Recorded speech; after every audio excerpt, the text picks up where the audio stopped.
Achinpur haunted by Airtel. Yes, আমি জানি আমার মতো আপনিও অনেক বেশি এক্সাইটেড।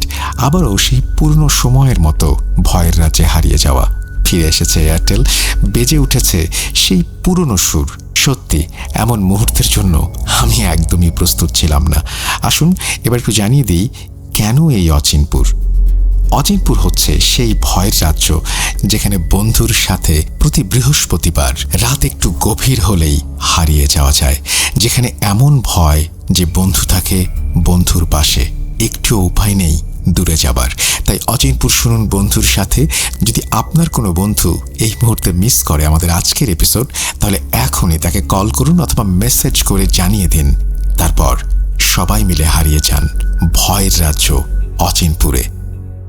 আত্মা ফেরানো জাদু, আফ্রিকার কালো জাদুর মতো দারুণ কিছু ঘটনার পর আজ পড়ে শোনাব বন্দিপুরের জঙ্গল। ঘটনাটি মেহেদির সাথে শেয়ার করেছেন তার ভারতীয় বন্ধু রঞ্জিত। শেয়ার করতে গিয়ে যেমন রঞ্জিত, তেমনি শুনতে গিয়ে মেহেদি হারিয়ে গেছেন ক্ষণে ক্ষণে ভয়ের রাজ্যে। হয়তো এখনও তারা শুনছেন, দেখা হয়ে যেতে পারে ওদের সাথে, অথবা ঘটনার চরিত্রের সাথে অচিনপুরে।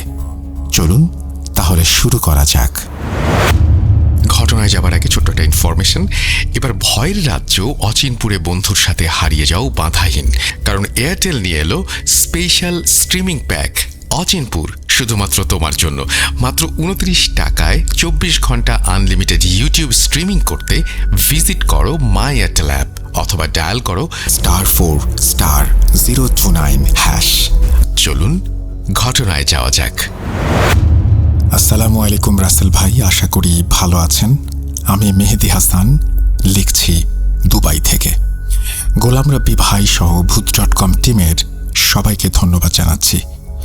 গত 9 জানুয়ারি বৃহস্পতিবার আমার পাঠানো আত্মা ফেরানো জাদু ঘটনাটি আপনাদের ইউটিউব চ্যানেলে প্রচার করার জন্য ধন্যবাদ।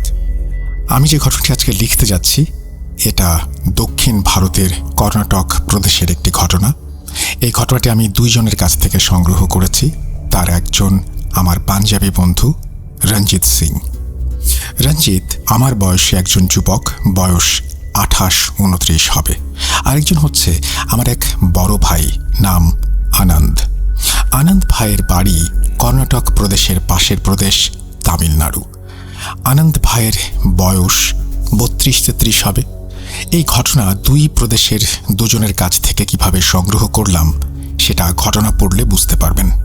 কেননা এই ঘটনা বর্ণনাকারী রঞ্জিতের কাছ থেকে ঘটনাটি শোনার পরে আমার কাছে মনে হয়েছে এই বিষয়ে আমার আরও খোঁজ খবর নেওয়া প্রয়োজন। তার কারণ হচ্ছে রঞ্জিতের কাছে যেভাবে ঘটনাটি শুনেছি ঠিক সেভাবে বর্ণনা করলে অনেক প্রশ্ন থেকে যায় আর ঘটনাটা অসম্পূর্ণ থেকে যায়। তো চলুন শুরু করা যাক। এই ঘটনাটি রঞ্জিত শুনেছে তার দাদু সর্দার হাকিম বীরেন্দর সিং এর কাছ থেকে।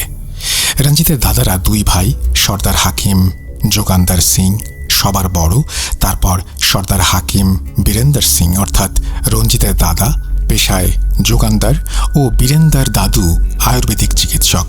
এই জন্য তাদের হাকিম বলা হয়।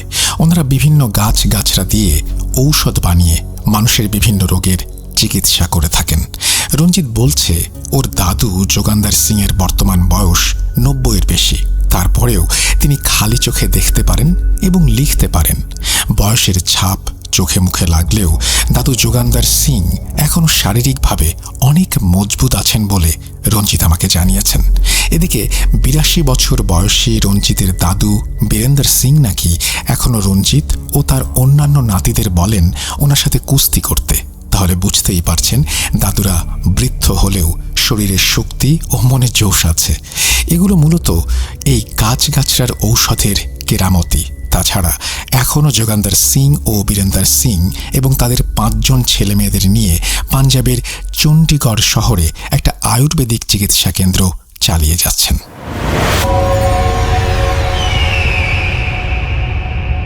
সালটা 1992।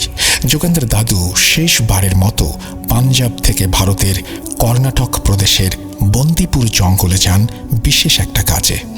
পাঞ্জাব থেকে কর্ণাটক অনেক দূরে, অর্থাৎ ভারতের এক প্রান্ত থেকে তার বিপরীত প্রান্ত। কিন্তু 4-5 বছর পর পর ওনাদের 2 ভাইয়ের একজনকে সেখানে যেতে হতো বিশেষ একটা দরকারে।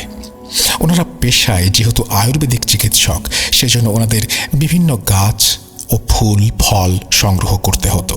এখন একটা জটিল রোগের চিকিৎসা করার জন্য এক ধরনের গাছ বা শিকড় বা ফুল বা ফল লাগে। সেটা আসলে কি জিনিস সেটা রঞ্জিত আমাকে বলেনি।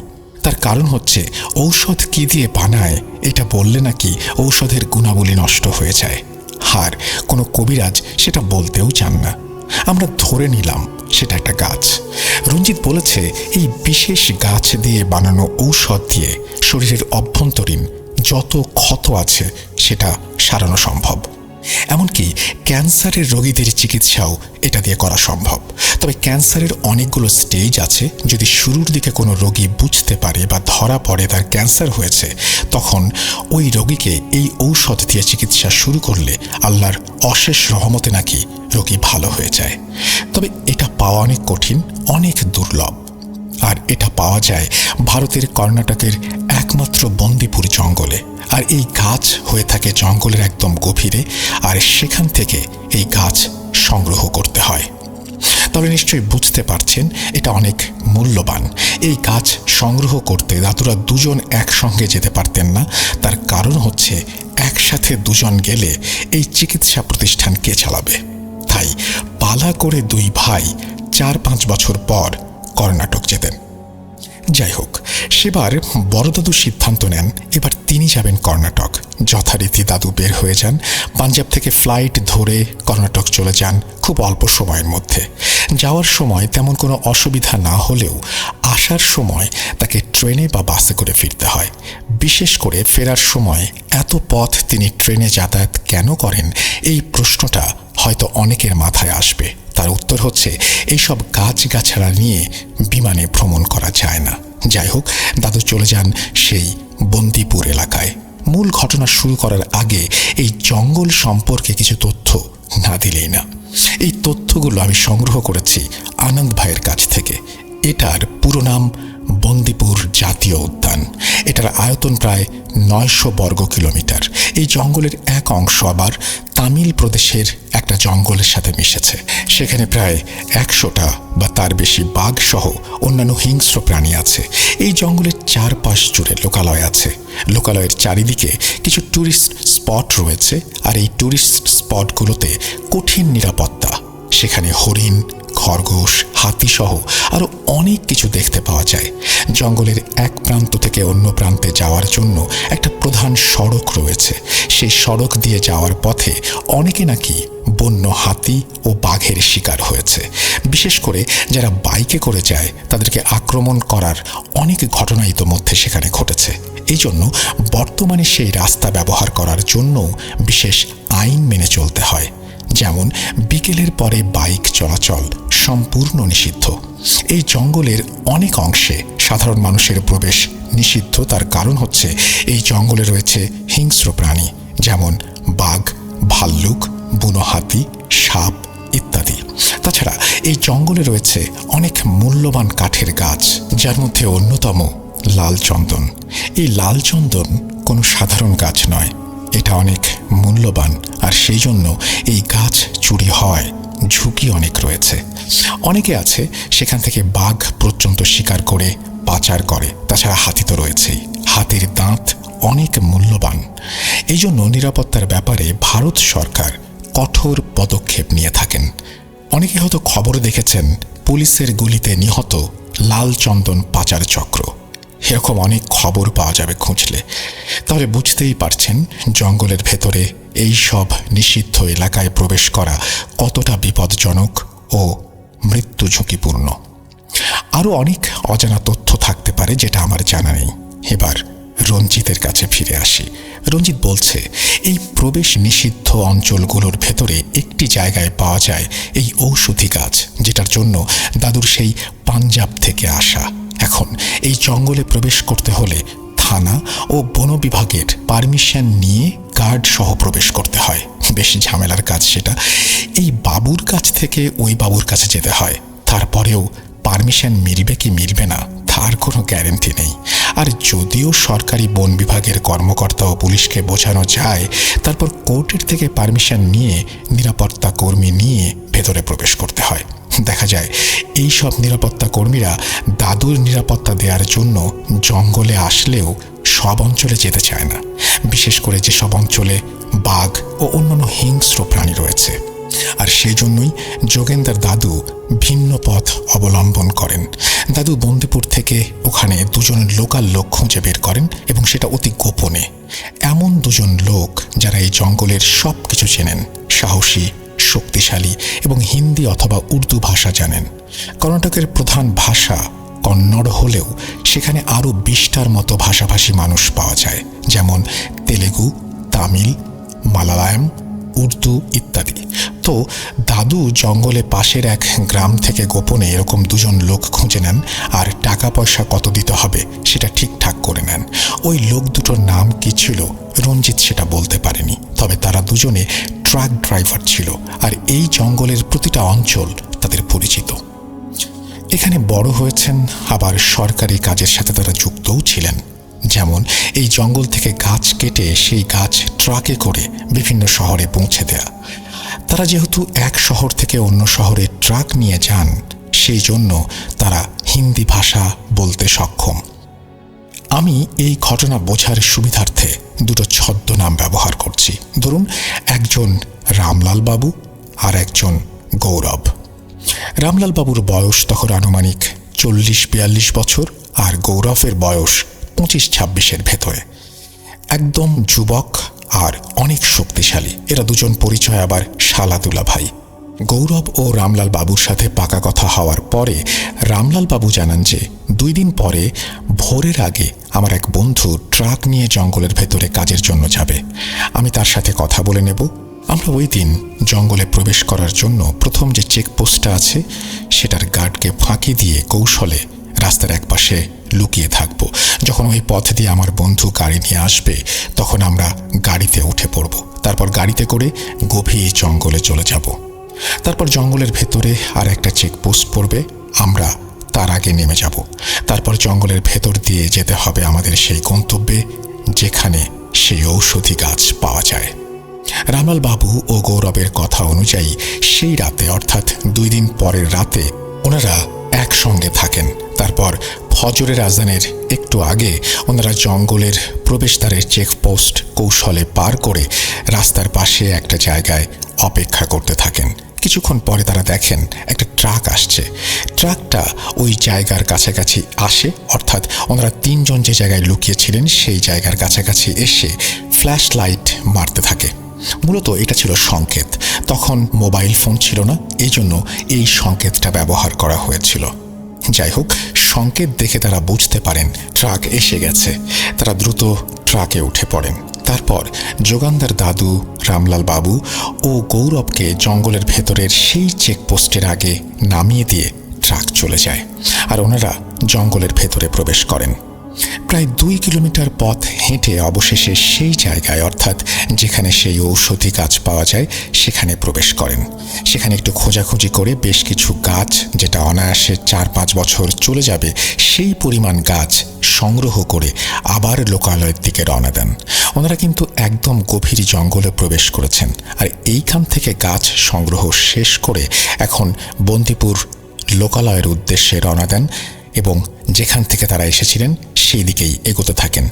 আসার সময় তো তারা ট্রাকে করে এসেছেন, সেই জন্য দ্রুত আসতে পেরেছেন, কিন্তু এখন এই সম্পূর্ণ পথ তাদের পায়ে হেঁটে যেতে হবে।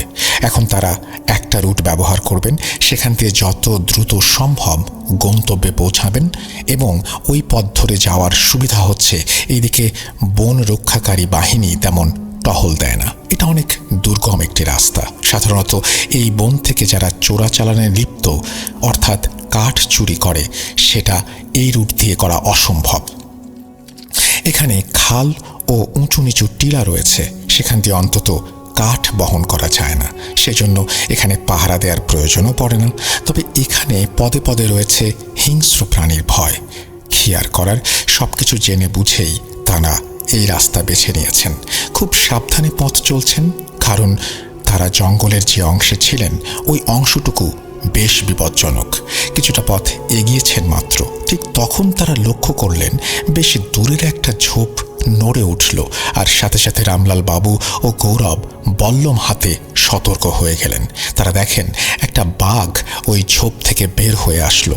এটা দেখে যোগানদার দাদু, বাকি দুজন প্রচণ্ড ভয় পেয়ে যায়। তখন রামলাল বাবু বলে, সর্দারজি, আপ পেड़ का पीछे छुप जाइए, हम संभलता है। বা এরকম কিছু একটা হিন্দি, আমার হিন্দি ভালো নয়।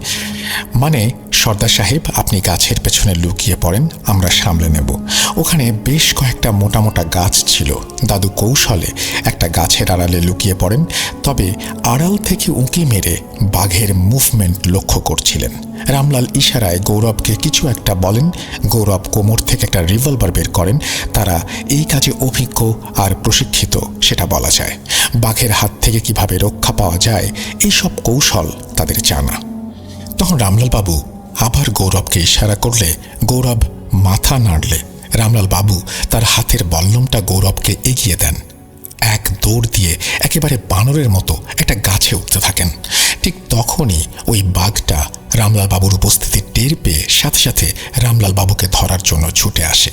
যখনই বাঘটা রামলাল বাবুকে ধরার জন্য ছুটে আসে, ঠিক তখনই গৌরব প্রচণ্ড শক্তি দিয়ে বল্লম দুটো বাঘের দিকে ছুঁড়ে মারে। কিন্তু দুর্ভাগ্যবশত বল্লম দুটি লক্ষ্যভ্রষ্ট হয়। এবার বাঘটা ঘুরে গৌরবের দিকে তাকায়, আর সাথে সাথে গৌরব তার কাছে থাকা বন্দুক থেকে একটা ফাঁকা গুলি ছোড়ে। গুলির শব্দ শুনে বাঘটা দৌড়ে পালিয়ে যায়। তারপর তারা তিনজন দীর্ঘশ্বাস ফেলে একটু শান্ত হয়। ওদিকে এত কিছু দেখে যোগানদার দাদুর তো অবস্থা খারাপ। উনি যতই সাহসী হন না কেন, এই বাঘের মোকাবেলা করার অভিজ্ঞতা বা সাহস তার নেই। উনি বেশ কয়েকবার এখানে এসেছেন, কিন্তু তিনি আগে কখনো সরাসরি বাঘের খপ্পরে পড়েননি। এই সাপ, বুনো শূকর, বানর, হাতি এসব দেখেছেন, কিন্তু বাঘের অভিজ্ঞতা তার এই প্রথম। যাই হোক, পরিস্থিতি একটু স্বাভাবিক হলে রামলালবাবু গাছ থেকে নেমে আসেন। বল্লম দুটি কুড়িয়ে নিয়ে দাদুকে বলেন, সর্দারজি, বাইরে আসুন, বিপদ কেটে গেছে। তখন দাদু গাছের আড়াল থেকে বাইরে বেরিয়ে আসেন আর রামলালকে বলেন, তোমাদের সাহস আছে ভাই। তখন রামলাল হেসে বলেন, সর্দার সাহেব, আমরা ইচ্ছে করলে বাঘটাকে মেরে ফেলতে পারতাম, কিন্তু ওরা আমাদের জঙ্গলের সম্পদ, তাই ভয় দেখিয়ে ছেড়ে দিলাম। তখন দাদু ব্যাপারটা বুঝতে পারেন গৌরবের বল্লম কেন বাঘের গায়ে লাগেনি। যাই হোক, পরিস্থিতি সামলে নিয়ে সবাই আবার হাঁটা শুরু করেন। প্রায় 3 ঘন্টা হাঁটার পরে দাদু বুঝতে পারেন তারা তাদের গন্তব্যের মোট দূরত্বের 3 ভাগের 1 ভাগ এসেছেন। ধরেন মোট দূরত্ব 40 কিলোমিটার, তার মানে তারা 13 কিলোমিটারের মতো পথ পাড়ি দিয়েছেন। জঙ্গলের ভেতরের পরিবেশ পরিস্থিতি অনুযায়ী এটাকে অনেক কঠিন কাজ বলা যায়। 3 ঘন্টায় 13 কিলোমিটার পথ পাড়ি দেওয়া সহজ কথা নয়। যাই হোক, তারা সাথে কিছু শুকনো খাবার ও পানি রেখেছিলেন, সেগুলো খেয়ে আবার হাঁটতে শুরু করেন। বেশ কিছুক্ষণ হাঁটার পরে গৌরবের পা কেটে যায় একটা কিছুর সাথে চোট লেগে। ওই যে কথায় আছে, যেখানে বাঘের ভয় সেখানে সন্ধে হয়, তাই হলো। দাদু কিছু লতা পাতা ছিঁড়ে সেগুলো রস করে গৌরবের পায়ে লাগিয়ে দেন। তারপর দাদুর মাথার পাগড়ির এক অংশ ছিঁড়ে পায়ে বেঁধে দেন। ওই উঁচু নিচু জায়গায় আর কত হাঁটা যায়। তখন রামলাল বাবু বলেন, সর্দারজি, আজকে মনে হয় আর ফেরত যেতে পারবো না। তবে এমনটা হবার কথা ছিল না। সাধারণত সন্ধ্যার ভেতরে তারা ফিরে যাবেন, এমনটাই ছিল আশা। কেননা কোনোভাবে জঙ্গলে রাত কাটানো যাবে না, সেখানে রয়েছে মহাবিপদ। বাঘের মোকাবেলা ও গৌরবের পা কেটে যাওয়াতে সেখানে বেশ কিছু সময় চলে গেল। তারপর একটু স্বাভাবিক হলে ওনারা হাঁটা শুরু করলেন। কাঁটা পা নিয়ে হাঁটতে গৌরবের অসুবিধা হলেও প্রাণ বাঁচাতে চাইলে যে করে হোক অন্ধকার হবার আগে লোকালয়ে ফিরে যেতে হবে। হাঁটতে থাকেন তারা। ততক্ষণে সূর্য ডুবতে শুরু করেছে। তারা হিসাব করে দেখলেন এখনো প্রায় 10 কিলোমিটার পথ বাকি। সমতল পথ হলে 10 কিলোমিটার রাস্তা হাঁটতে কম সময় লাগবে, কিন্তু সমস্যা হচ্ছে এই জঙ্গলের ভেতর দিয়ে, অর্থাৎ অসমতল পথ দিয়ে হেঁটে হেঁটে চলা অনেক কঠিন। পথ শেষ হতে চাইছে না। বিভিন্ন ঝোপঝাড় রয়েছে, খাল বিল ইত্যাদি রয়েছে। এখানে রাস্তা শেষ হতে চায় না। যতটা দ্রুত সম্ভব তারা চেষ্টা চালিয়ে যাচ্ছেন। আরও 5 কিলোমিটার আসতে আসতে পুরো অন্ধকার হয়ে যায়। সাথে আনা টর্চ মেরে সবাই চলছেন। দিনের তুলনায় এখন বিপদ বেশি। রাতে হিংস্র প্রাণী আক্রমণ করলে সেটা প্রতিহত করা অসম্ভব। তাছাড়া মারাত্মক একটা বিপদ রয়েছে, সেটা একটু পরে জানা যাবে। পদে পদে মৃত্যুর ঝুঁকি নিয়ে চলছেন তারা। রামলাল বাবুর সামনে, তারপর যোগেন্দ্র দাদু, আর পেছনে সৌরভ। রামলাল বাবু মাঝে মাঝে পেছনে টর্চ মেরে দেখছেন বাকি দুজন ঠিক আছে কিনা। হঠাৎ রামলাল বাবু থেমে যান। যোগেন্দ্র দাদু ও গৌরব কিছু বুঝে ওঠার আগে রামলাল বাবু ফিসফিস করে বলেন, চুপচাপ দাঁড়িয়ে যান, সামনে বিপদ, কোনো শব্দ করা যাবে না। রামলাল বাবুর কথা মতো দাদু ও গৌরব দাঁড়িয়ে যায়। তারা দেখলেন সামনের দিক থেকে দুটো আলো ভেসে ভেসে তাদের দিকে আসছে। এটা দেখে তারা তিনজন বেশ ভয় পেয়ে যান।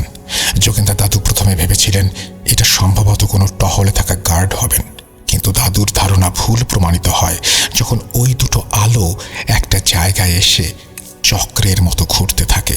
তখন দাদু বুঝতে পারেন এটা কোনো স্বাভাবিক বিষয় না। ভয়ে তিনজনের অবস্থা খুব খারাপ হয়ে যায়।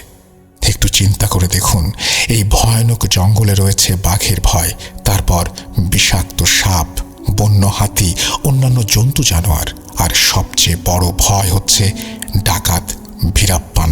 এই ভীরাপ্পান নিয়ে একটু পরে আসছি। যাই হোক, সেখানে পদে পদে নিরাপত্তা বাহিনীর হাতে ধরা পড়বার ভয়ও রয়েছে। রাতের বেলায় সেটা আরও বিপজ্জনক, কেন রাতে নিরাপত্তা কর্মীদের হাতে গুলি খাওয়ার সম্ভাবনা বেশি থাকে।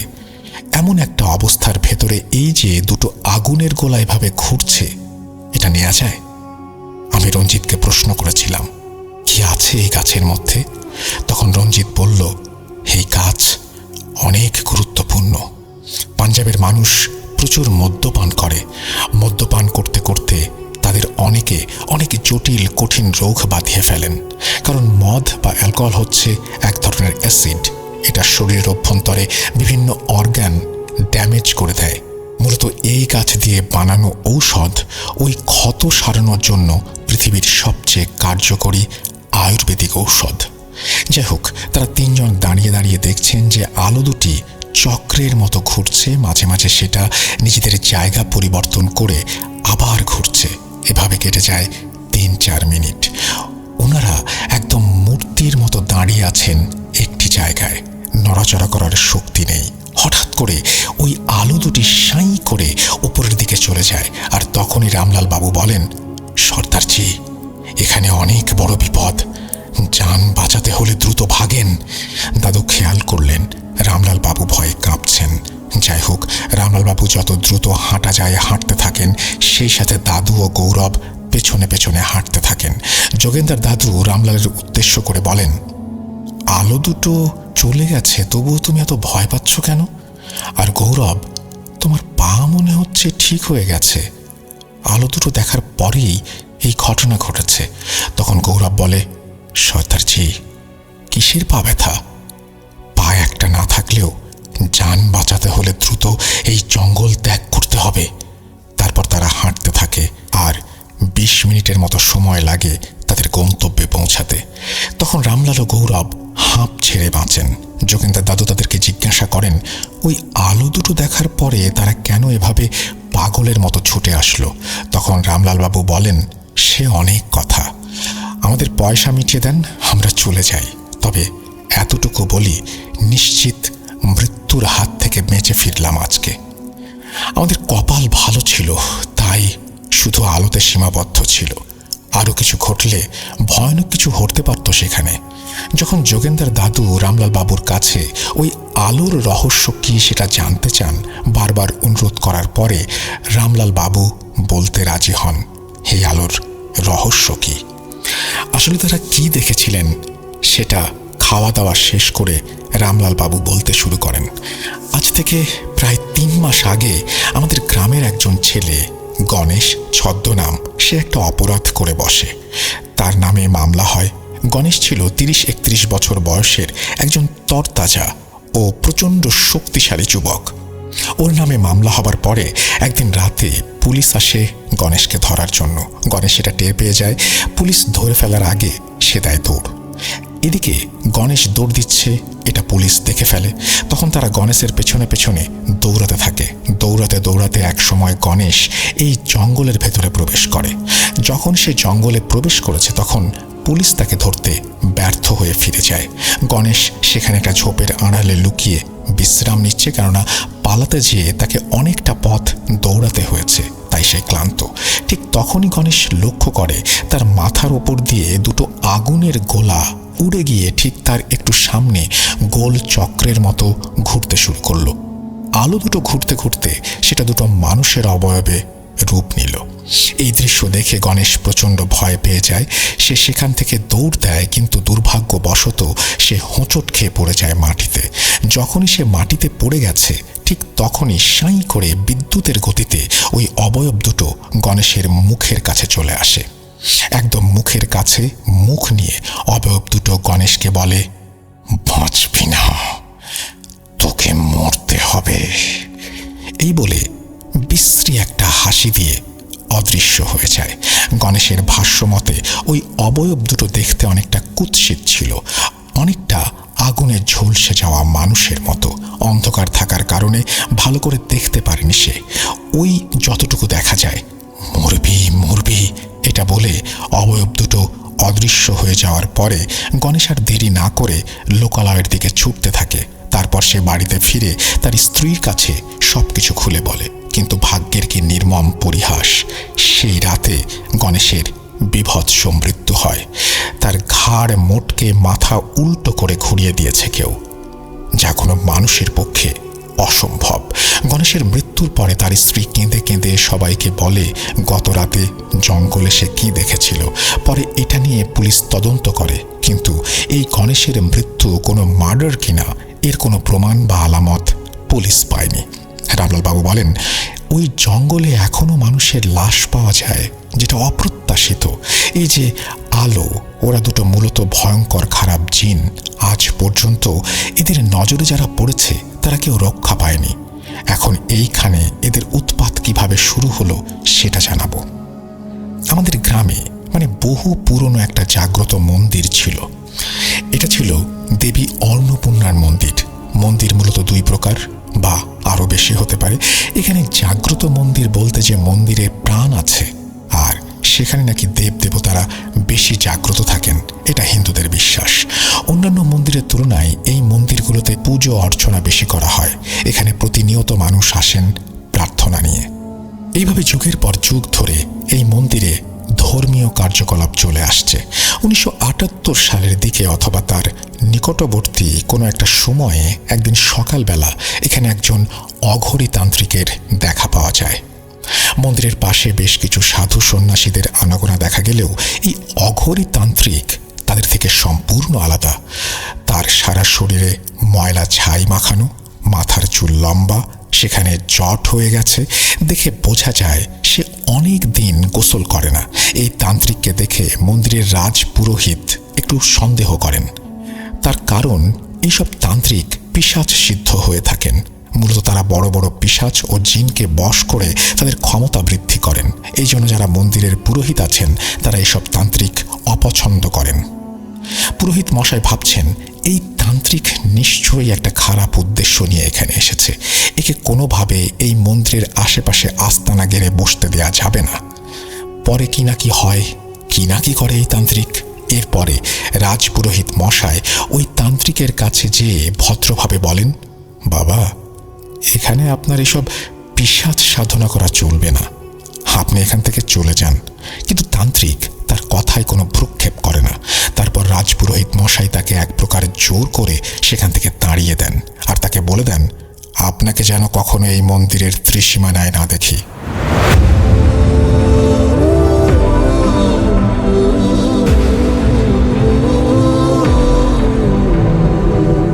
শুনছেন ভূত.com presents Achinpur, haunted by Airtel. হারিয়ে যাই বন্ধুর সাথে অচিনপুরে।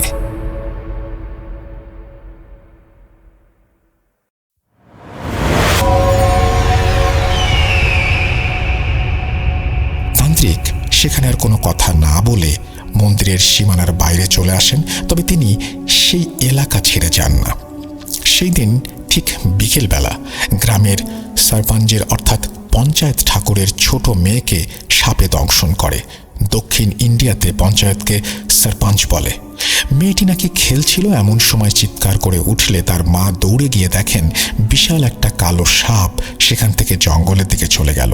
পঞ্চায়েতের স্ত্রী তখন চিৎকার করতে থাকেন, লোকজন জড়ো হয় আর তাকে ধরে ওঝার কাছে নেওয়ার ব্যবস্থা করা হয়।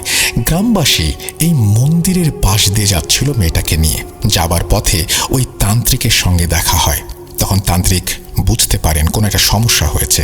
তান্ত্রিক এগিয়ে যান তাদের দিকে এবং জিজ্ঞাসা করেন কি হয়েছে এই মেয়ের। তাদের ভেতর থেকে একজন বলে, এই মেয়েটাকে একটা সাপ কেটেছে, ওঝার কাছে নিয়ে যাচ্ছি। তান্ত্রিক দেখে 6-7 বছরের বাচ্চা মেয়েটা অজ্ঞান হয়ে গেছে, তার মুখ দিয়ে ফেনা বের হচ্ছে এবং বিষক্রিয়ার ফলে শরীর নীল বর্ণ হয়ে গেছে। তান্ত্রিক বলে, মাটিতে শোয়া ওকে, আমি দেখছি কি হয়েছে। তান্ত্রিকের কথা শুনে সবাই একটু অবাক হয় এবং একটু দ্বিধায় পড়ে যায়। তখন তান্ত্রিক ধমক দিয়ে বলে, এই বাচ্চাটাকে যদি বাঁচাতে চাস তাহলে এক্ষুনি নিচে নামা। তান্ত্রিকের কথা মতো বাচ্চাটাকে নিচে নামানো হয়। তখন তান্ত্রিক আশেপাশে কিছু একটা খুঁজতে থাকে। তিনি একটা কচুর ডগা ছিঁড়ে নিয়ে আসেন, তারপর কিছু মন্ত্র পড়ে কচুর ডগায় ফুঁ দেন।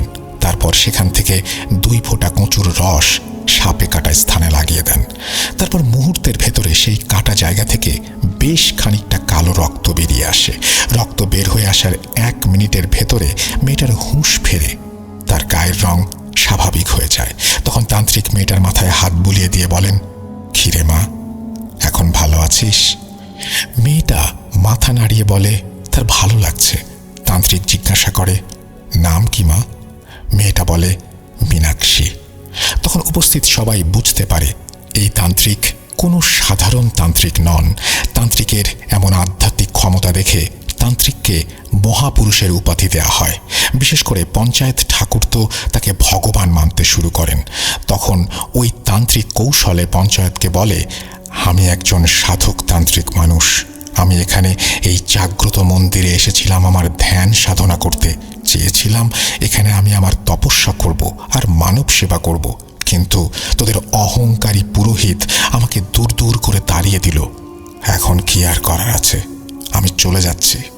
একথা শোনার পরে পঞ্চায়েত ঠাকুর বলেন, বাবা আপনি যাবেন না, আমি কথা দিচ্ছি আপনি আমাদের এখানে থাকবেন আর কেউ আপনাকে কিছু বলবে না। তখন তান্ত্রিক বলে, দেখ বাবা, আমি সাধক মানুষ, আমি সাধারণত নির্জন জায়গায় বসে আমার ধ্যান সাধনা করি, কিন্তু আমি যখন খবর পেলাম তোদের এখানে একটা জাগ্রত মন্দির আছে, ছুটে এলাম। যদি মরার আগে একবার হলেও দেবী অন্নপূর্ণার দর্শন পাই, আমাকে তোদের এই উত্তর পাশে বসতে দিলে হবে, সেখানে বসে আমি দেবীকে ডাকবো। তখন পঞ্চায়েত বলে, ঠিক আছে তাই হবে।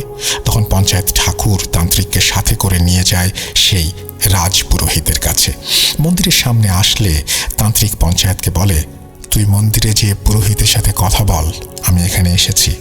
পঞ্চায়েত তান্ত্রিকের কথা মতো মন্দিরের সামনে তান্ত্রিককে দাঁড় করিয়ে মন্দিরের ভেতরে প্রবেশ করে। তখন রাজপুরোহিত তান্ত্রিককে দেখে রেগে যান আর ভাবেন, নিশ্চয়ই এই তান্ত্রিক আমার নামে পঞ্চায়েতের কাছে নালিশ করেছে। পুরোহিত মশাই মন্দিরের ফটকের কাছে এসে দাঁড়িয়ে বলেন, কে পঞ্চায়েত ঠাকুর? এই তান্ত্রিক আমার নামে নালিশ করেছে তাই না? তখন পঞ্চায়েত হেসে বলেন, না, উনি আমার কাছে কোনো নালিশ করেননি, বরং উনি আমার বড় উপকার করেছেন। তখন পঞ্চায়েত বলেন যে কিভাবে এই তান্ত্রিক তার মেয়েকে নিশ্চিত মৃত্যুর হাত থেকে বাঁচিয়েছেন। সব শুনে পুরোহিত বলেন, সব বুঝলাম, হতে পারে এই তান্ত্রিক একজন উপকারী মানুষ আর তার অনেক ক্ষমতাও থাকতে পারে, কিন্তু আপনি একজন ব্রাহ্মণ আর আপনি জানেন যে এই সব তান্ত্রিক যে সকল কার্যক্রম করে সেটা ধর্মে নিষেধ। এ যদি এই মন্দিরের পাশে পিশাচ সাধনা করে তবে তাতে দেবী অন্নপূর্ণা রুষ্ট হবেন। তার চেয়ে ভালো তাকে বলেন কোনো একটা শ্মশানে বা নির্জন জায়গায় বসে তার তন্ত্রমন্ত্র সাধনা করতে। কিন্তু পঞ্চায়েত বলেন, সে তো আর মন্দিরের ভেতরে সেগুলো করছে না, সে মন্দিরের বাইরে থাকবে, এতে মন্দিরের পবিত্রতা নষ্ট হবে কেন? আর সে নাকি দেবীর দর্শন পেতে চায়, এখানে সে পিশাচ সাধনা করতে আসেনি। দেবীর দর্শন পেতে চাওয়া নিঃসন্দেহে ভালো কাজ, তাকে এটা করতে দিন। তারপর আপনি যখন বলছেন, আমি তাকে বলে দেব সে এমন কিছু যেন না করে যাতে মন্দিরের ক্ষতি হয় বা দেবী অসন্তুষ্ট হয়। তখন পুরোহিত আর কিছু বলতে পারেননি, কারণ এই গ্রামে পঞ্চায়েত হচ্ছে সরকার, তিনি যা বলবেন তাই হবে। তো তান্ত্রিককে মন্দিরের পাশে বসার সুযোগ দিয়ে পঞ্চায়েত ঠাকুর তান্ত্রিকের সাথে কথা বলতে চলে যান। যাবার আগে তিনি বলেন, বাবা, আপনার যে কোনো প্রয়োজনে আমাকে ডাকলে পাবেন, আমি এখানেই থাকি, আপনি থাকেন। যাই হোক, তারপর তান্ত্রিক মন্দিরের উত্তর পাশে বসে সাধনা করতে থাকে। এভাবে দিনে দিনে সে এলাকাবাসীর বিশ্বাস অর্জন করে আর ক্রমেই জনপ্রিয়তা লাভ করে। এর ভেতরে তিনি অসংখ্য মানুষের উপকার করেন।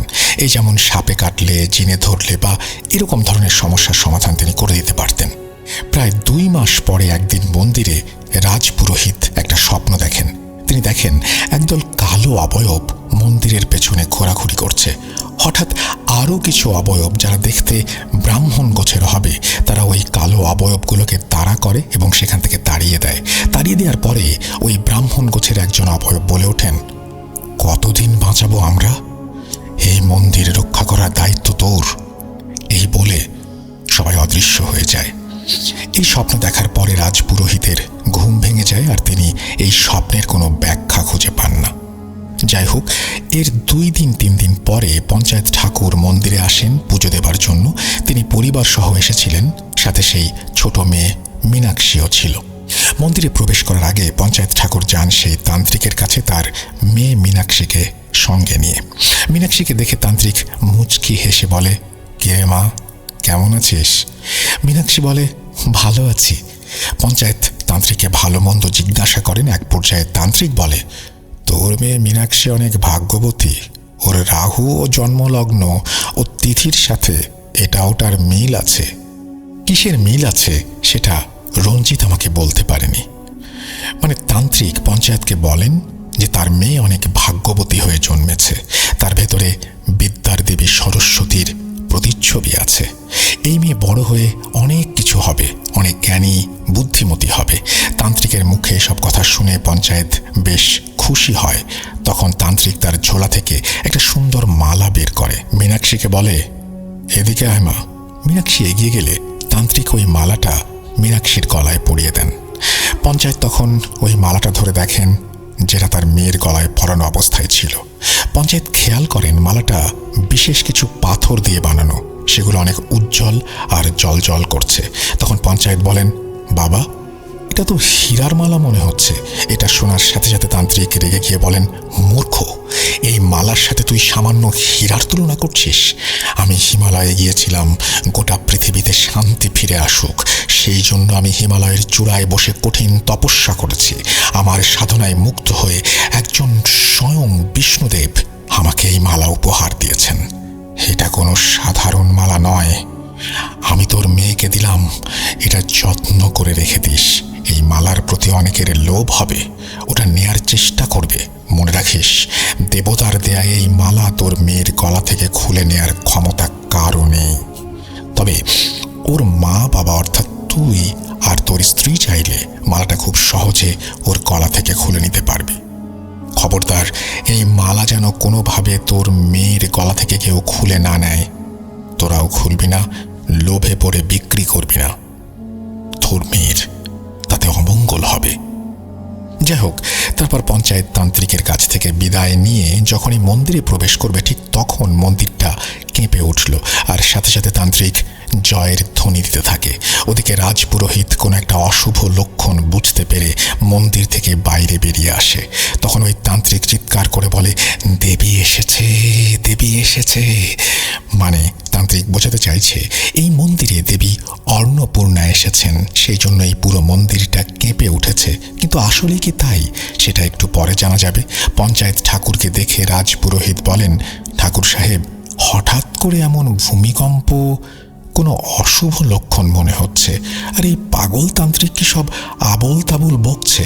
দেবী এখানে সদা জাগ্রত, সে নতুন করে কি আসবে এখানে? তখন পঞ্চায়েত ঠাকুর বলে, পুরোহিত মশাই, আপনি শুধু শুধু ঈর্ষিত হচ্ছেন। তান্ত্রিক বাবা অনেক ভালো একজন মানুষ, আমার ওনার প্রতি বিশ্বাস আছে।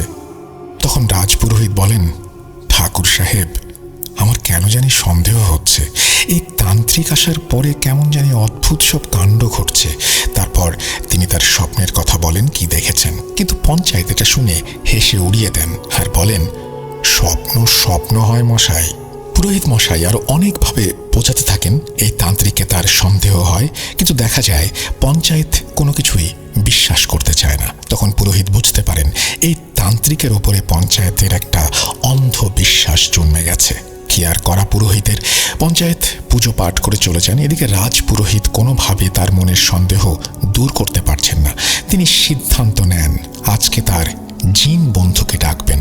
তার জিন বন্ধু হচ্ছে হিন্দু ধর্মের একজন শক্তিশালী ধার্মিক জিন। তাছাড়া তিনি একজন পুরোহিত জিন। তার কাছ থেকে এই স্বপ্নের ব্যাপারে ও এই তান্ত্রিকের ব্যাপারে জেনে নেওয়া যাবে। আর আজকে এই তান্ত্রিকের উপরে নজর রাখতে হবে। সে কি করে সেটা জানতে হবে। সেদিন রাতে পুরোহিত মন্দিরের ভেতরে সবকিছুর ব্যবস্থা করে রাখেন, মানে তার জিন বন্ধুকে ডাকার সমস্ত আয়োজন সম্পন্ন হয়। রাতে তিনি বারবার মন্দিরের বাইরে এসে তান্ত্রিকের দিকে নজর রাখেন, কিন্তু তিনি দেখেন যে তান্ত্রিক ওই এক জায়গায় বসে তার মতো ধ্যান করছে। মাঝরাতে পুরোহিত মশাই মন্দিরের দরজা বন্ধ করে দিয়ে তার রিচুয়াল শুরু করেন। তিনি তার পুরোহিত জিন বন্ধুকে ডাকেন। এই জিনের কি নাম বা সে কোন প্রজাতির জিন সেটা আসলে জানা যায়নি, তবে সে হিন্দু জিনদের ভেতরে সবচেয়ে উঁচু জাতের এবং শক্তিশালী। ধারণা করা যেতে পারে ওই জিনটা একটা ব্রহ্মদত্ত বা ওই রকম কিছু। যাই হোক, কিছুক্ষণ পরে তার বন্ধু জিন এক পুরোহিতের রূপে তার সামনে দৃশ্যমান হয়। পুরোহিত জিন হাজির হবার পরে রাজপুরোহিত তাকে নমস্কার জানান। তারপর তাকে কেন স্মরণ করেছেন সেটা বলতে গেলে ওই জিন বলেন, আমি জানি সব, তোমাকে কিছু বলতে হবে না। কেন তুমি আমাকে স্মরণ করেছ? তখন জিন বলতে শুরু করে, ওই যে অঘরী তান্ত্রিক ও তামিল প্রদেশ থেকে এসেছে, সে একটা পিশাচ সাধক। সে বেশ কিছুদিন আগে তার সাধনার মাধ্যমে শক্তিশালী কর্ণ পিশাচিনীকে বশ করে। তারপর ওই কর্ণ পিশাচিনী তাকে একটা শক্তিশালী পিশাচ সম্রাটের খোঁজ দেয়। দুঃখিত, এই পিশাচ সম্রাটের নাম বা জাত সম্পর্কে রঞ্জিত আমাকে বলতে পারেনি। এই পিশাচটা মূলত আদিবাসী হিসেবে পরিচিত। সে এত শক্তিশালী একটা জিন, সে একসাথে এক সময়ে অনেক জায়গায় থাকতে পারে। তার রয়েছে এক বিশাল শয়তান পিশাচ বাহিনী। ভারতে অনেক আদিবাসী বাস করেন। তারা এইসব আদিবাসীদের টার্গেট করে এবং তাদের লোভ লালসা দেখিয়ে, ভয় দেখিয়ে তাদের শয়তানি শক্তি বৃদ্ধি করতে থাকে। এবার একটু আনন্দ ভাইয়ের কথায় আসি। উনি বলছিলেন, আদিবাসীরা মূলত নির্দিষ্ট কোনো ধর্মের অনুসারী না। তাদের ভেতরে নেই কোনো শিক্ষা দীক্ষা, থাকে জঙ্গলে, বনে, পাহাড়, পর্বতে। এসব আদিবাসীরা অতি প্রাকৃত কিছু দেখলে ধরে নিত এটাই তাদের দেবতা, এটাই তাদের মা বাপ। এই সুযোগকে কাজে লাগিয়ে বিভিন্ন শয়তান জিন আদিবাসীদের কাছে বিভিন্ন রূপে দেখা দেয়, আর আদিবাসীরা মনে করে তারা সঠিক পথে আছে, তাদের সাথে তাদের দেব দেবতা বা সৃষ্টিকর্তা আছে। এভাবে এই পিশাচ সম্রাট ও তার অনুসারীদের নিয়ে সে বিশাল একটি শয়তানি কার্যক্রম চালাতো। দক্ষিণ ভারতে এখনো অনেক জায়গায় অদ্ভুত কিছু মূর্তির দেখা পাওয়া যায়, যেগুলো বানিয়ে ওখানকার আদিবাসী বা সাধারণ মানুষ বিভিন্ন উৎসব করে থাকে। এসব উৎসবে যে সকল কার্যক্রম করা হয় সেটা বাদ দেওয়া যাক। যাই হোক, আদিবাসীদের এসব অন্ধবিশ্বাসকে কাজে লাগিয়ে, তাদেরকে ভয় দেখিয়ে, ক্ষমতার লোভ দেখিয়ে তাদের কাছ থেকে নিজেদের স্বার্থের জন্য শত শত বছর ধরে এই পিশাচ সম্রাট তার শয়তানি শক্তি বৃদ্ধি করে চলেছে। শুধু আদিবাসী না, এগুলো সাধারণ মানুষের ভেতরে আছে বলে আনন্দ ভাই জানিয়েছেন। যেমন সেখানে মানুষ বলি দেওয়ার প্রথা প্রচলন আছে এবং এমন কাজ করা হয় যেগুলো কোনো ধর্ম সমর্থন করে না। পুরো প্রক্রিয়া কিভাবে সম্পন্ন করতে হয় এগুলো শয়তানের পক্ষ হয়ে সব পিশাচ সম্রাট ও তার বাহিনী শিখিয়ে দেয় এবং অন্ধবিশ্বাসী মানুষ সেগুলো দেবতার হুকুম মনে করে পালন করে। যত বেশি শয়তানি কর্মকাণ্ড ঘটবে তত বেশি শয়তান খুশি হয়ে ওই সব দেব দেবতা এবং শয়তান জিনকে শক্তিশালী করে দেবে। আশা করি বুঝতে পারছেন। এবার ঘটনায় ফেরা যাক। পুরোহিত জিন বলছেন, 17 শতাব্দীতে একজন হিন্দু ধর্মী বুজুর্গ ব্যক্তি ভারতের সিকিম রাজ্যের কাছাকাছি তিব্বতের একটি পর্বতের উপরে বসে তার ধ্যান সাধনা করছিলেন। ঠিক ওই সময় ওই পথ দিয়ে যাচ্ছিল এই শয়তান পিশাচ সম্রাট। সে ওই সন্ন্যাসীকে দেখে থেমে যায় আর তার মাথায় ভীষণ এক দুষ্ট বুদ্ধির উদয় হয়। পিশাচ সম্রাট তার ওপরে শক্তি প্রয়োগ করে এই উদ্দেশ্যে প্রথমে তাকে ভয় দেখাবে, তারপর মেরে ফেলবে। তার কারণ হচ্ছে এই পিশাচ সম্রাট যেহেতু একজন শয়তানের অনুসারী, সে কোনো ধর্ম বা ধার্মিককে সহ্য করতে পারে না। সে যে ধর্মেরই হোক না কেন সুযোগ পেলে তাকে মেরে ফেলবে, তাতে খুব আনন্দ পায় সে। তো পিশাচ সম্রাট তখন তার শক্তির প্রয়োগ করে।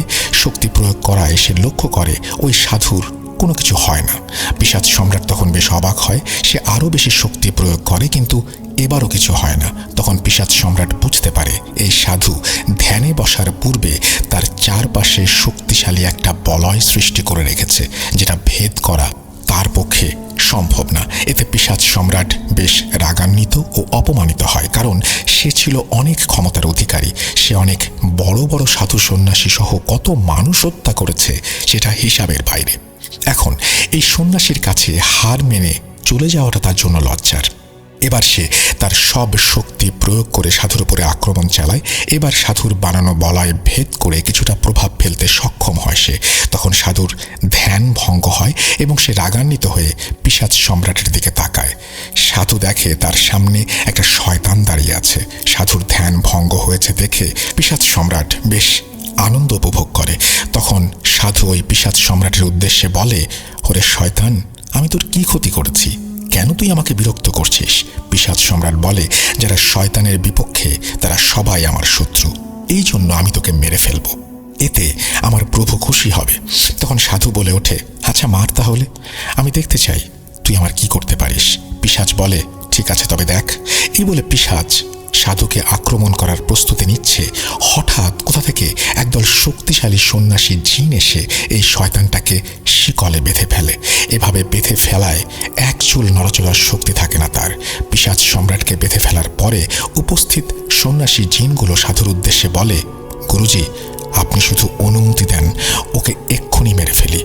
এই শয়তান অনেক নিরীহ মানুষ, পশু পাখির প্রাণ নিয়েছে।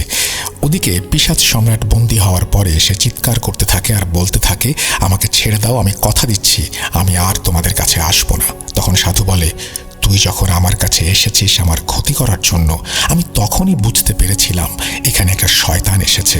তুই আমাকে ভয় দেখাতে ব্যর্থ হলি, আমার উপরে তোর কোনো শক্তি কাজে আসলো না। তোর উচিত ছিল চলে যাওয়া, কিন্তু তুই সেটা না করে বারবার আমাকে বিরক্ত করলি। এখন দেখ আমি তোর কি করি। তখন ওই সাধু তার অনুগত সব জিনকে বলেন, অর্থাৎ যারা পিশাচ সম্রাটকে বন্দী করেছিল, সাধু তাদেরকে বলেন, এই তিব্বত থেকে অনেক দূরে ভারতের ওই দূরবর্তী মন্দিরে পুঁতে রেখে আসো ওকে।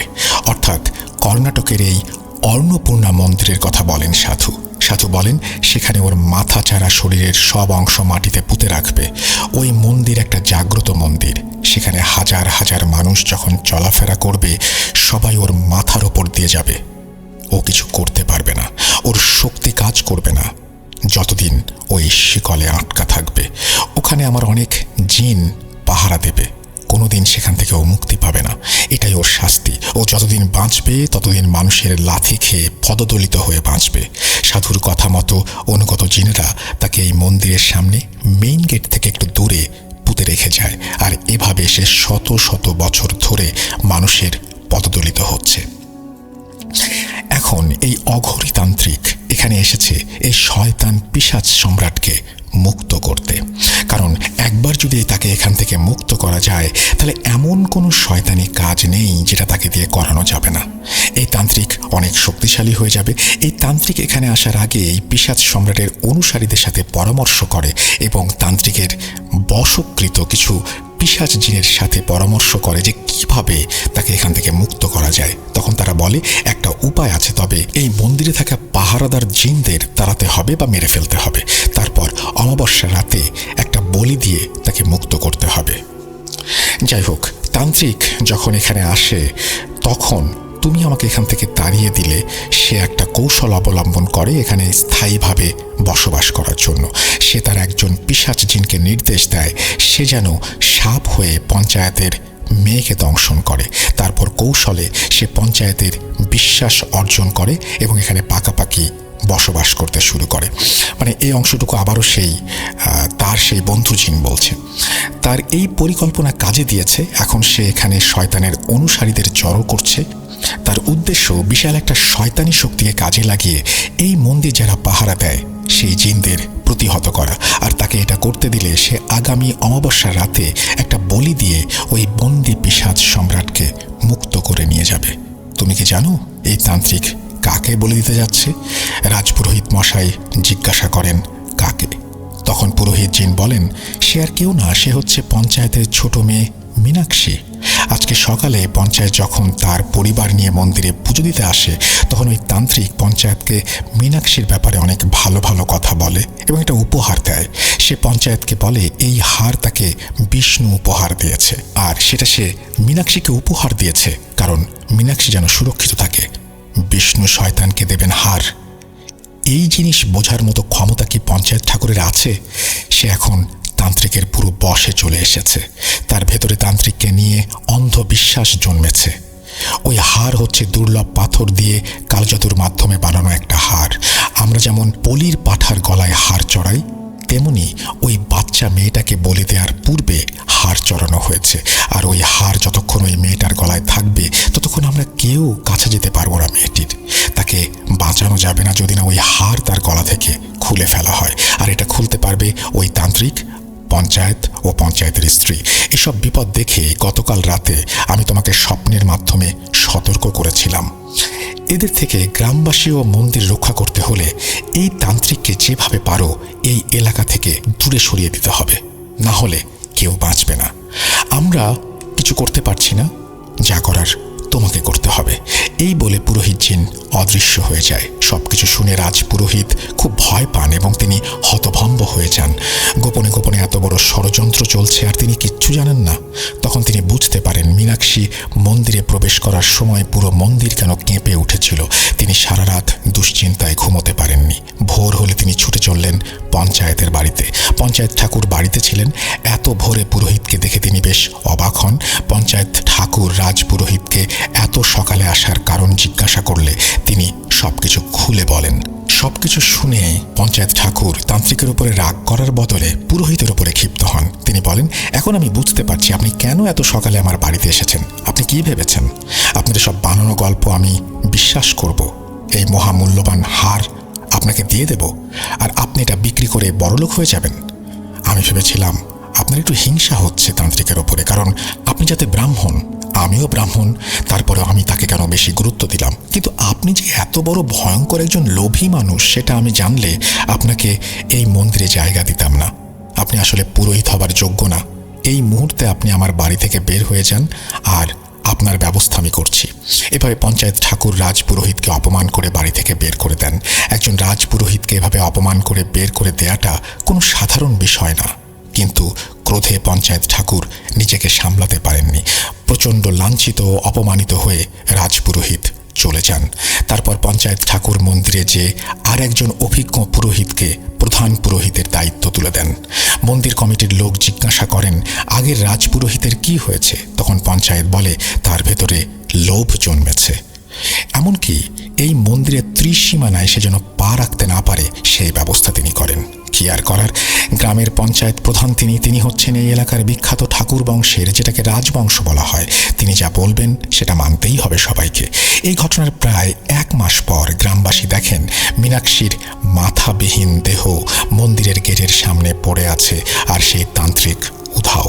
পঞ্চায়েত ও পঞ্চায়েতের স্ত্রী হাওমাও করে কান্না করছেন, নিজের বুকে নিজেই আঘাত করছেন। কেঁদে কেঁদে পঞ্চায়েতের ঠাকুর বলছে, আমি কেন রাজপুরোহিতের কথা বিশ্বাস করলাম না?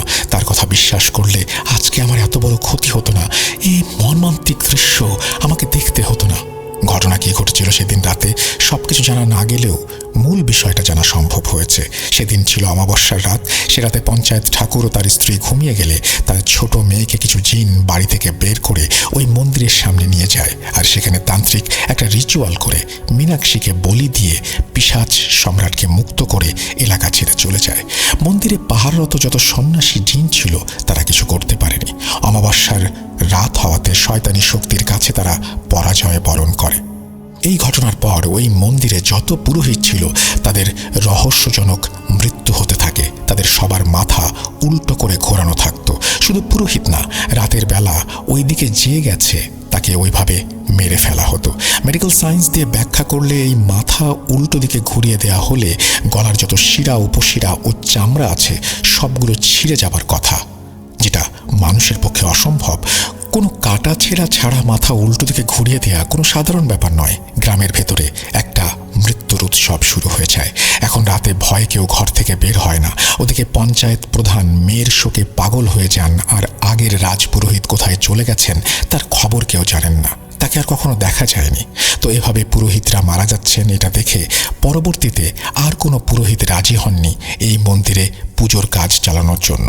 এরপর গ্রামের মানুষ অনেক চেষ্টা করেছে, পাশের এলাকা থেকে সাধু সন্ন্যাসী পুরোহিত নিয়ে এসে এই গ্রামে তাদের মন্দিরে দায়িত্ব দেবার চেষ্টা চালিয়েছে। একবার নাম করা এক সাধু অথবা পুরোহিত যারা এই সমস্ত প্যারানর্মাল ব্যাপার সমাধান করে থাকেন ওরকম একজনকে নিয়ে আসা হয়। তিনি এখানে একটা যজ্ঞ করেন এবং ওই পিশাচ সম্রাটকে ডাকেন। ওই যজ্ঞ কিভাবে করা হয়েছিল সেটা আসলে জানা যায়নি, তবে সেখানে পিশাচ সম্রাটকে হাজির করতে সক্ষম হয়েছিলেন তিনি।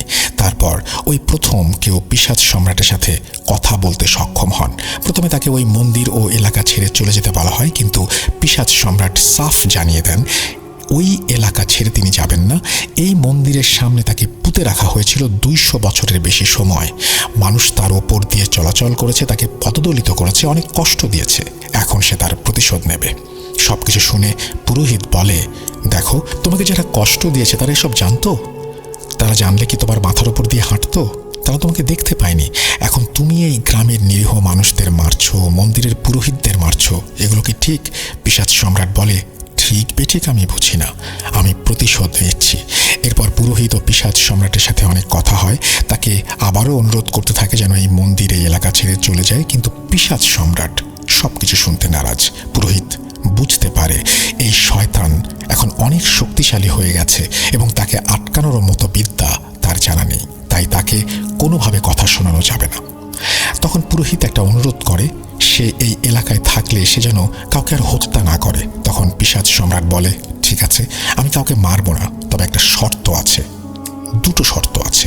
প্রথম শর্ত, এই মন্দিরে আজকের পর থেকে সব ধরনের পুজো পাঠ বন্ধ করে দিতে হবে, আর সন্ধ্যার পরে কেউ জঙ্গলে যেতে পারবে না।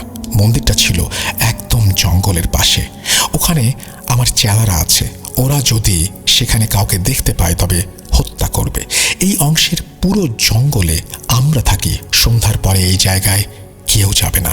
পুরোহিত অনেক ভেবে চিনতে ঠিক করেন যে তিনি সায় দেবেন, সন্ধ্যার পরে কেউ জঙ্গলে যাবে না। কিন্তু পুজো পাঠ কি করে বন্ধ করি? তাতে দেবী অন্নপূর্ণা অসন্তুষ্ট হবেন। তখন পিশাচ সম্রাট বলেন, এই সাধু বেশি কথা বলে। তিনি তাকে বলেন, এই সাধু, এত কথা বলিস কেন? তোকে যা বলছি সেটা না করিস যদি, আমি সবাইকে মেরে ফেলবো। তোদের দেবী অন্নপূর্ণাকে আমি ভয় পাই, সে যদি আমার কিছু করতে পারে তবে যেন করে। তোরা পুজো করবি কি করবি না সেটা তোদের ব্যাপার। আমার কথা না শুনলে আমিও হত্যা করে যাব, দেখি তোদেরকে কে বাঁচায় আমার হাত থেকে। তারপর পিশাচ সম্রাট চলে যায়। তখন ওই সাধু এলাকাবাসীকে সবকিছু বলেন। সবকিছু শুনে পঞ্চায়েত প্রধান বলেন যে একটা জাগ্রত মন্দির কিভাবে বন্ধ রাখি, এতে দেবী অসন্তুষ্ট হবেন। তখন পুরোহিত বলেন, এমন একটা সমস্যা যেটার সমাধান করা আমার পক্ষে সম্ভব না। আপনারা আমার থেকে ভালো এবং অভিজ্ঞ কাউকে খুঁজে বের করুন।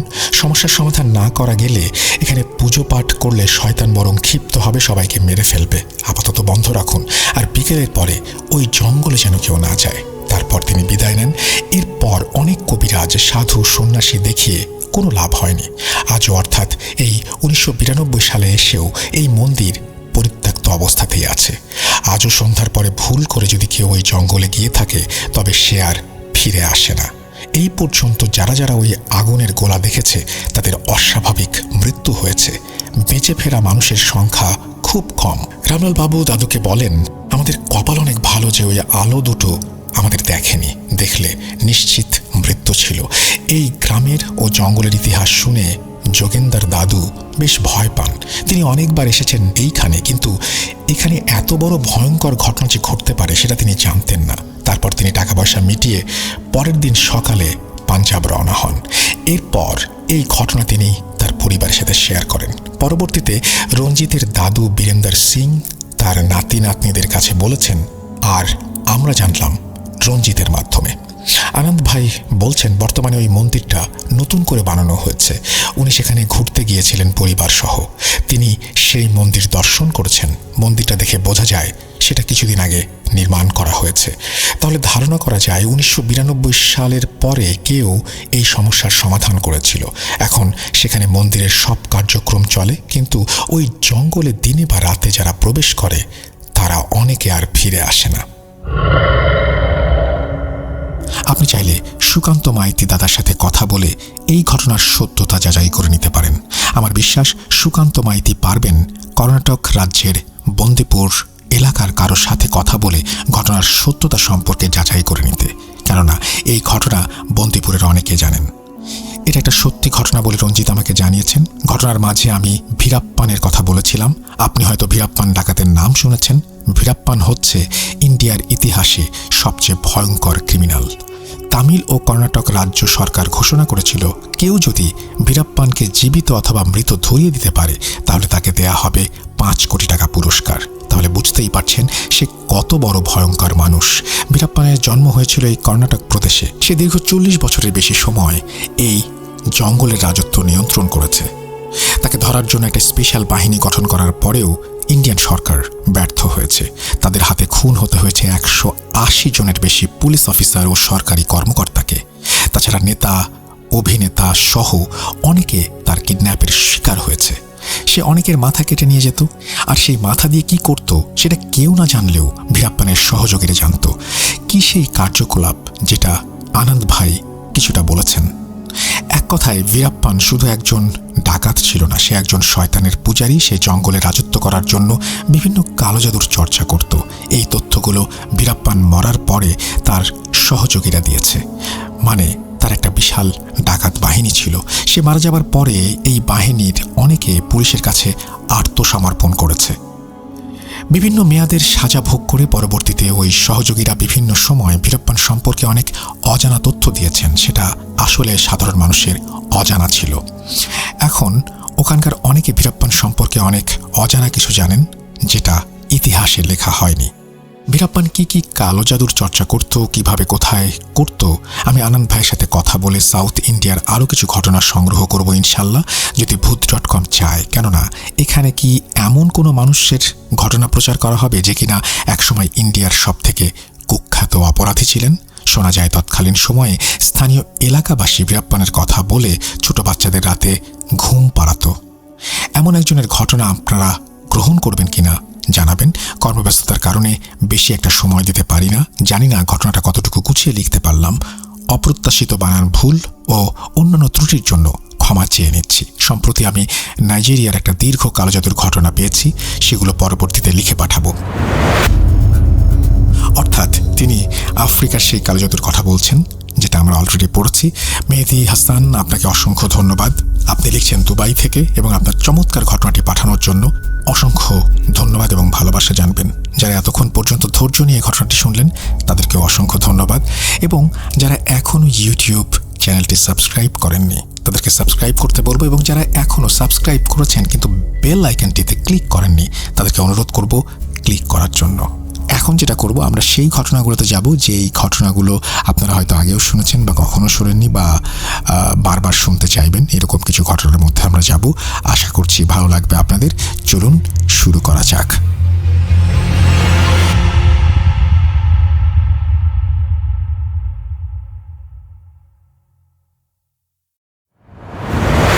পরের ঘটনাগুলোতে যাবার আগে ছোট্ট করে জানিয়ে দিই, এবার ভয়ের রাজ্য অচিনপুরে বন্ধুর সাথে হারিয়ে যাও বাধাহীন, কারণ এয়ারটেল নিয়ে এলো best streaming pack for YouTube. শুধুমাত্র তোমার জন্য 179 টাকায় 30 দিন আনলিমিটেড ইউটিউব স্ট্রিমিং করতে ভিজিট করো মাই এয়ারটেল অ্যাপ অথবা ডায়াল করো *4179#। চলুন ঘটনায় যাওয়া যাক।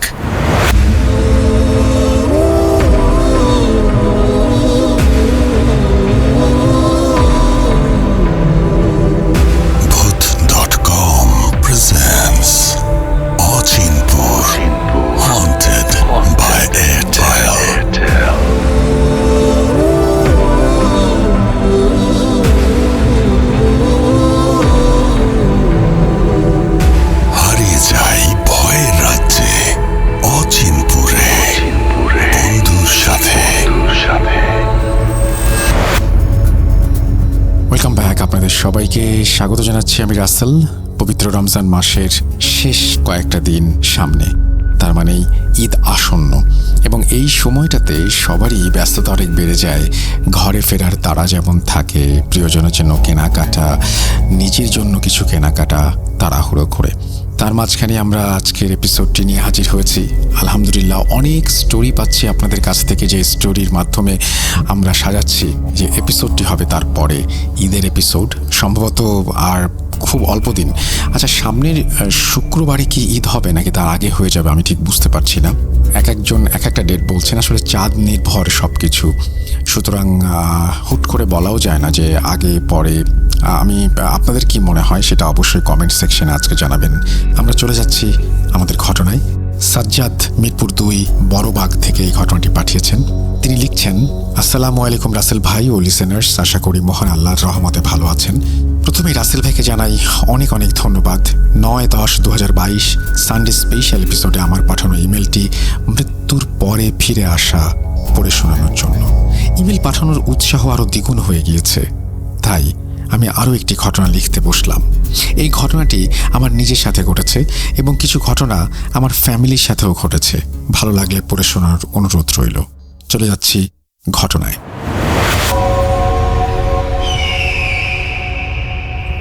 ঘটনা 1। সময় তখন 2013-র শেষ দিকে। আমি ক্লাস 1-এ পড়ি। প্রতিদিনের মতোই আমার দিন কাটছিল। প্রতি সন্ধ্যায় আমি আমার আম্মুর কাছে বায়না ধরি আমাকে নতুন কিছু নাস্তা বানিয়ে খাওয়ানোর জন্য। সেদিনও বলেছিলাম। আম্মু বলেন, আচ্ছা তুমি রুমে বসে টিভি দেখো, আমি নাস্তা বানিয়ে আনি। আম্মু রান্নাঘরের দিকে যাওয়ার পর আমি টিভি দেখছিলাম। মিনিমাম 15 থেকে 20 মিনিট হবে। আম্মু আমার জন্য কি বানাচ্ছেন দেখার জন্য আমি রুম থেকে বের হয়ে রান্নাঘরের দিকে হাঁটতে লাগলাম। বলে রাখা ভালো, আমি যে রুমে ছিলাম সেখানে একটা ছোট অ্যাটাচ বাথরুম ছিল এবং রুম থেকে বের হয়ে বাম দিকে আরেকটি বাথরুম। ঘটনায় ফেরা যাক। রুম থেকে বের হয়ে বাম দিকে আমার চোখ পড়ল বাথরুমের দরজা খোলা এবং লাইটও জ্বালানো। আমি দেখি আম্মু বাথরুমে এসে বালতিতে কাপড় ভেজাচ্ছে। তখন পরনে আমার আম্মু কালো লাল রঙের জামা পরেছে, কিন্তু কিছুক্ষণ আগেও তো আম্মু হালকা নীল রঙের কাপড় পরেছিলেন। আমি সেইখান থেকে হেঁটে রান্নাঘরের দিকে হাঁটা দিলাম, দেখার উদ্দেশ্যে যে আম্মু কি রান্না করছেন। কিন্তু অবাক করা বিষয় হলো, আমি গিয়ে দেখি আম্মু তো ঘরেই আমার জন্য নাস্তা বানাচ্ছে। তখন আম্মুর পরনে আকাশে অর্থাৎ হালকা নীল রঙের কাপড়ই ছিল। আমি তখন ক্লাস 1-এর ছোট ছেলে, ভয় পাওয়াই স্বাভাবিক, তবে আমার মনে প্রশ্নও জাগে, এ আমি কি দেখলাম। আম্মুকে কিছু না বলে আমি ছুটে যাই বাথরুমের দিকে। গিয়ে দেখি আগের মতো দরজা খোলা, লাইটও জ্বালানো, কিন্তু আমার আম্মুরূপী সেই অবয়ব নেই। আমার আম্মুকে সব খুলে বললে আম্মু বলল, আমি ভুল দেখেছি, কিন্তু আমি তো পরিষ্কার দেখলাম। এইখানে আমার মনের ভুল হওয়ার কোনো চান্সই নেই। আম্মু আমাকে আয়াতুল কুরসি পড়ে ফু দিলেন। ঘটনা 2। প্রথম ঘটনায় বেশ কিছুদিন পর একদিন খাওয়া দাওয়া শেষ করে রাতে ঘুমানোর প্রস্তুতি নিচ্ছি। বিছানায় শুয়ে পড়লাম। তখন ছোট থাকায় আমি দাদির সাথে ঘুমাতাম।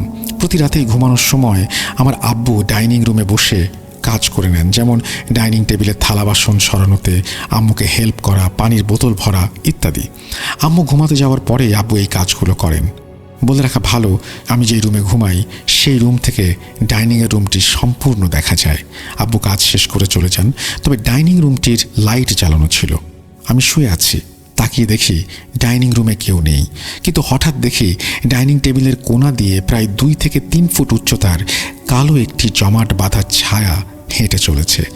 এমন প্রায় 10 সেকেন্ড আমি দেখি, কিন্তু আশ্চর্যের বিষয় হলো তখন ডাইনিং রুমে কেউ ছিল না। আব্বুও চলে গিয়েছিল। আব্বু যদি আসতো তখন আমি দেখতাম, কারণ আমার রুম থেকে সম্পূর্ণ ডাইনিং রুমটি দেখা যায়। ঘটনা 3। এটি আমার আব্বুর সাথে ঘটেছে। তখন আমার আম্মুর বিয়ে হয়নি, বয়স 20 কি 21 হবে, কিন্তু অতীব গুরুত্বপূর্ণ কাজের জন্য আব্বু প্রায় 1 বছর দেশের বাড়ি গাজীপুরে নলি আটিকিতে ছিলেন। সেখানে আব্বুর একটি বড় পোলট্রি ফার্ম ছিল। আব্বু তার কাজের ফাঁকে সেই পোলট্রি ফার্মেও যেতেন এবং প্রায় রাত 12টা-1টার দিকে বাড়ি ফিরতেন। একদিন আব্বু পোলট্রি ফার্ম থেকে কাজ শেষ করে বাড়িতে যান। তখন আমার আব্বু একা ছিলেন। গভীর রাত হলেও চাঁদের আলোয় চারিদিক ভালোই দেখা যাচ্ছিল। নির্জন রাস্তায় তখন কেউ ছিল না। আব্বু ফার্মের দরজা এবং যাবতীয় কাজ সম্পূর্ণ করে বের হয়ে আসলেন। রাস্তার দিকে হাঁটতে হাঁটতে আব্বু হঠাৎ যা দেখলেন তা দেখার জন্য আব্বু মোটেও প্রস্তুত ছিলেন না। রাস্তা বেশ ভালোই, সামনে অপর প্রান্তে 10-12 জন লোক একসাথে সারি করে অর্থাৎ লাইন করে এক পাশ থেকে অন্য পাশে এগিয়ে যাচ্ছে। তাদের একজনেরও মাথা ছিল না, তাদের গলা থেকে বদবদ করে রক্ত পড়ছিল। আলহামদুলিল্লাহ, আমার আব্বু অনেক সাহসী ছিলেন। আব্বু সাথে সাথে আয়াতুল কুরসি পড়ে গায়ে ফু দিলেন এবং বাড়ির দিকে রওনা দিলেন। ঘটনা 4। এটি 2 মাস আগে ঘটেছে আম্মুর সাথে, এবং আমিও সাক্ষী, নানিও।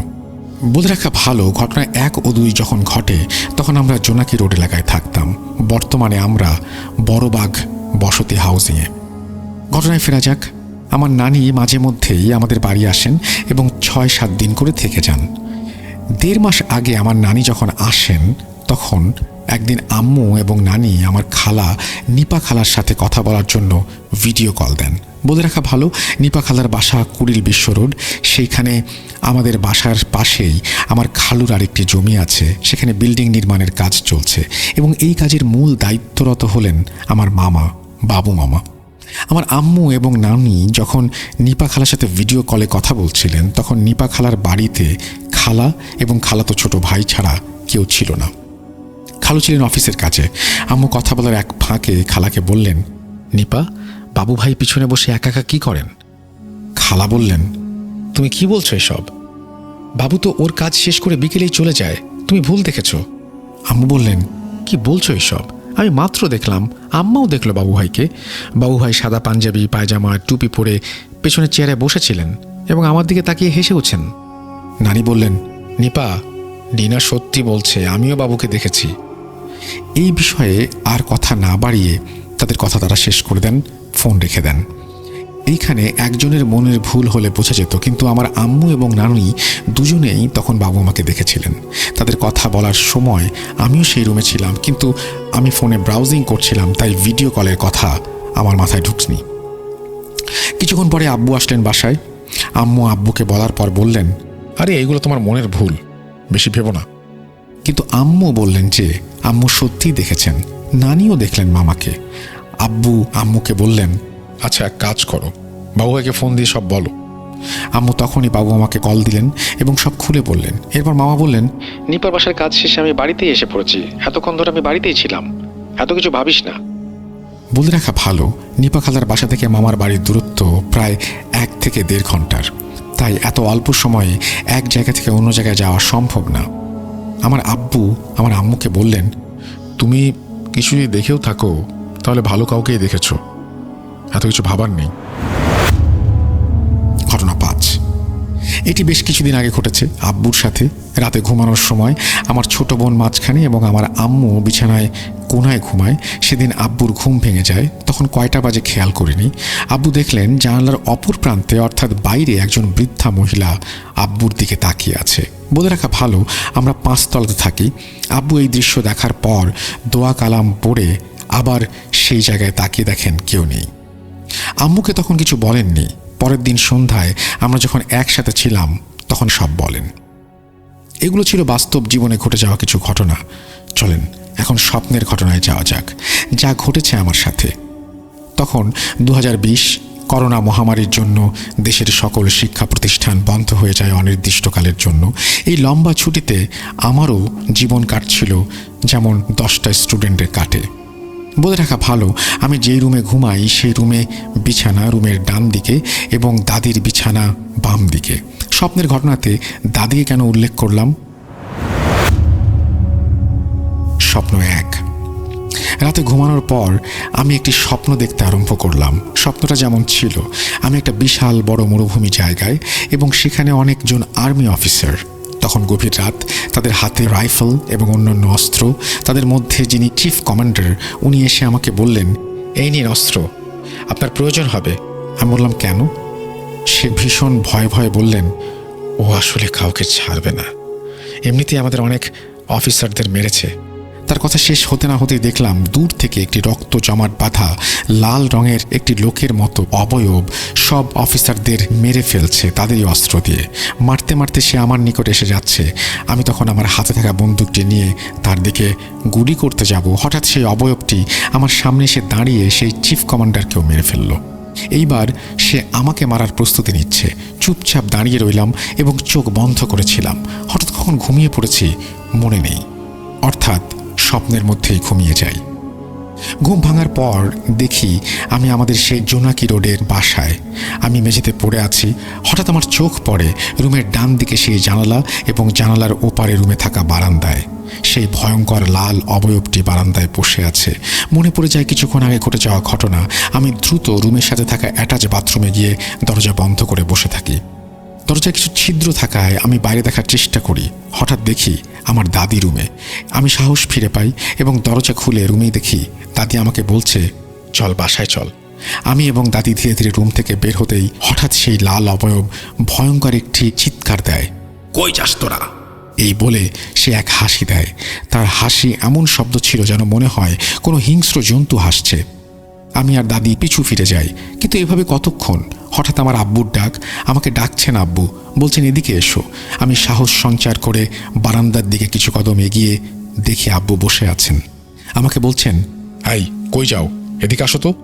আমি তখন দেখি আব্বু এখানে, তাই আমি এগিয়ে যাই। বারান্দাতে যেই না ঢুকবো, বারান্দার সেই অবয়বটি দেখি বসে আছে। তার সমস্ত শরীর ছিল লাল বর্ণের, যেন মনে হচ্ছিল জ্বলন্ত লাল কয়লা। তার চেহারা ছিল প্রচণ্ড রাগ, দাঁতের সাথে দাঁত লাগিয়ে কিটমিট করে আমার দিকে তাকিয়ে আছে। আমি সাথে সাথে পিছে ফিরে আসি, সেও আমার দিকে তেড়ে আসে।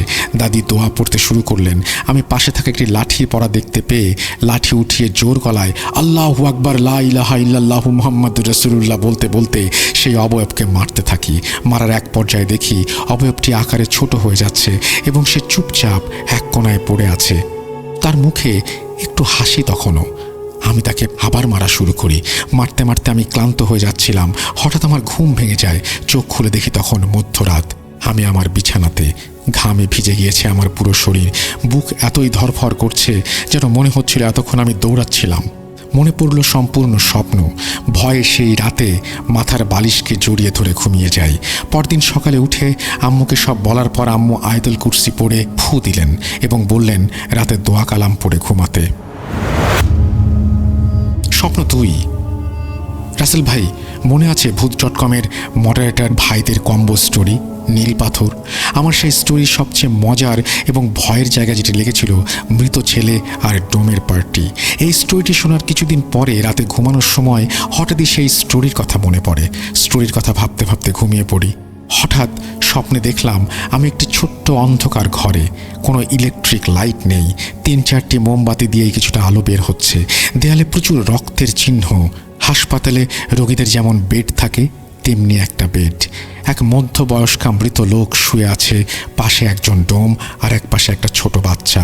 ডোমটি সেই মৃত লোকের মুখে ধারালো একটা কিছু দিয়ে মুখের চামড়া মাংস কেটে ছিঁড়ে বের করছে। কিন্তু হঠাৎ সেই মৃত লোকটি জীবিত হয়ে বেড থেকে নেমে দাঁড়িয়ে রইল। মহান আল্লাহর অশেষ রহমতে আমি বুঝতে পারলাম আমি এক বিচ্ছিরি স্বপ্ন দেখছি। তখন আমার কোনো ভয় করছিল না। মাথায় খালি একটা চিন্তাই কাজ করছিল, এইটা স্বপ্ন দেখছি, স্বপ্ন থেকে বের হতে হবে। আমার তখন শুধু আলহামদুলিল্লাহ সূরা মনে পড়ছিল, তাই আলহামদুলিল্লাহ সূরা পড়তে শুরু করি। সূরা পড়ার সময় সেই বাচ্চা ছেলেটি আমার কাছে এসে বলে, চুপ করো, সূরা পড়ো না। আমি তখন শিওর হলাম যে সূরা পড়া বন্ধ করলে আমার বিরাট কোনো ক্ষতি হবে। সূরা পাঠের এক পর্যায়ে আমার ঘুম ভেঙে যায়। দেখি আকাশ কালো থেকে হালকা নীল। বুঝতে পারি সকাল হচ্ছে। আমি ঘুমিয়ে যাই। আম্মুকে পরে সব বলার পর আম্মু বলেন রাতে ঘুমানোর আগে ভৌতিক বিষয় নিয়ে না ভাবতে।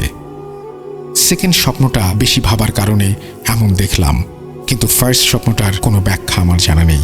তবে এই কথা বলবো যে মহান আল্লাহর রহমতে স্বপ্নের ভেতরে সূরা পড়ার কারণেই আমার কোনো ক্ষতি হয়নি। এই ছিল রাসেল ভাই আমার পাঠানো কিছু ঘটনা, যা 100% সত্যি, এবং আমি সবাইকে বলবো যার সাথে ঘটে সে জানে ঘটনার সত্যতা। বিশ্বাস করা বা না করা সম্পূর্ণ আপনার ব্যাপার। রাসেল ভাইয়ের কাছে অনুরোধ, ঘটনাটি পছন্দ হলে অবশ্যই শোনাবেন, এবং ধন্যবাদ ধৈর্য সহকারে পড়ার জন্য। আমি সাজ্জাদ, মিরপুর 12 বড়বাগ বসতি হাউজিং থেকে। সবাই ভালো থাকবেন। এই বলে তিনি তার ঘটনা শেষ করেছেন। আশা করছি এই ঘটনাটি আপনাদের ভালো লেগেছে। যদি ভালো লাগে অবশ্যই আমাদের জানাবেন। আমরা চলে যাব আমাদের পরবর্তী ঘটনায়। 219তম এপিসোড শুনছেন আপনারা। আমাদের ইমেল অ্যাড্রেস raseltahotbhut.com@gmail.com। আপনারা আশা করব প্রতিটা মুহূর্ত এনজয় করছেন আমাদের সাথে। আমরা চলে যাব আমাদের পরবর্তী ঘটনায়।